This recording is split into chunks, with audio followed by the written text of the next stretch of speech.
Reformasi Gereja. Reformasi gereja merupakan sebuah upaya perbaikan tatanan kehidupan yang didominasi oleh otoritas gereja yang menyimpang, upaya perbaikan dan kembali pada ajaran gereja yang lurus, berupa gerakan reformasi dengan sikap kritis terhadap penyimpangan yang dilakukan oleh pihak gereja Katolik.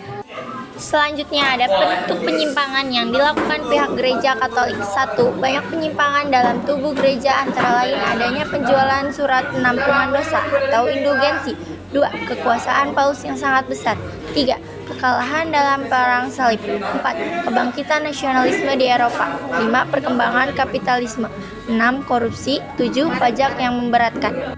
Awal mula reformasi gereja, yang pertama sejak abad ke-5 di Eropa, gereja Katolik Roma muncul sebagai pusat Katolik, dan yang kedua politik yang sangat dominan, aliansi politik antara Paus sebagai pemimpin tertinggi gereja Katolik Roma dan pangeran-pangeran Eropa mulai retak.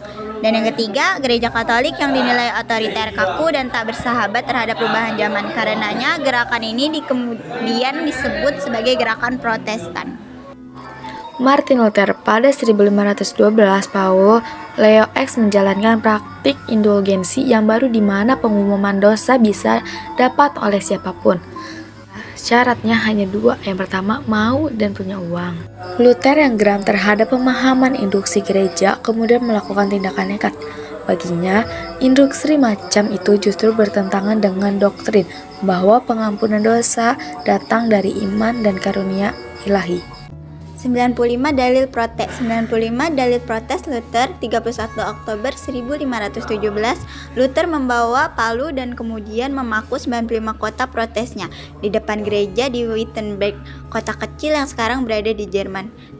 Dalil Luther, pendapatnya yaitu: 1. Tiap orang dapat langsung berhubung dengan Tuhan tanpa perantara gereja.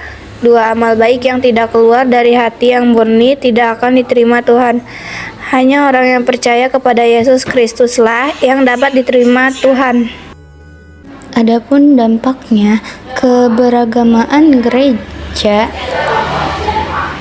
tidak hanya gereja Katolik atau Protestan, tapi ada juga beberapa jenis gereja kecil lain yang terbentuk sebagai Anglikan, Calvinis, dan lain sebagainya. Lahirnya Protestanisme, resistensi atau perlawanan yang kuat terhadap gereja Katolik Roma kemudian mendorong para pengikut Luther mendirikan gereja sendiri yang terlepas dari gereja Katolik Roma, itulah Protestantisme.